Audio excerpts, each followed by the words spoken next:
কেউ কথা রাখেনি। ৩৩ বছর কাটলো, কেউ কথা রাখেনি। ছেলেবেলায় এক বৈষ্ণবী তার আগমনী গান হঠাৎ থামিয়ে বলেছিল, শুক্লা দ্বাদশীর দিন অন্তরাটুকু শুনিয়ে যাবে।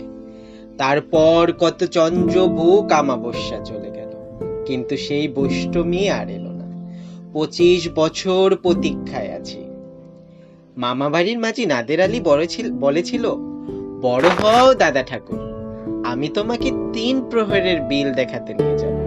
সেখানে পদ্ম ফুলের মাথায় সাপ আর বোমর খেলা করে।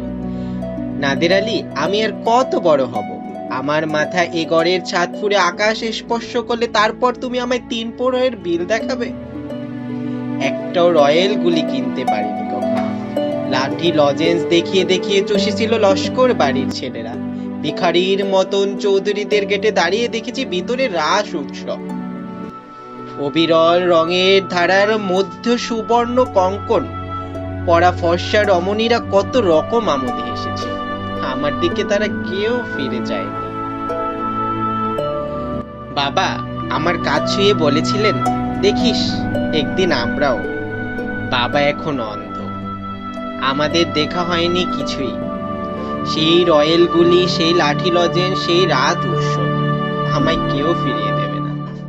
বুকের মধ্যে সুগন্ধি রুমাল রেখে বরুণা বলেছিল, যেদিন আমায় সত্যিকারের ভালোবাসবে সেই দিন আমার বুকে এরকম আতরের গন্ধ হবে। ভালোবাসার জন্য আমি হাতের মুঠোয় প্রাণ নিয়েছি, দুরন্ত ষাঁড়ের চোখে বেঁধেছি লাল কাপড়। বিশ্ব সংসার তন্ন তন্ন করে খুঁজে এনেছি ১০৮টা নীল পদ্ম। তবুও কথা রাখেনি বরুণা। এখন তার বুকে শুধু মাংসের গন্ধ। এখন সে যে কোনো নারী। কেউ কথা রাখেনি। ৩৩ বছর কাটলো, কেউ কথা রাখেনি।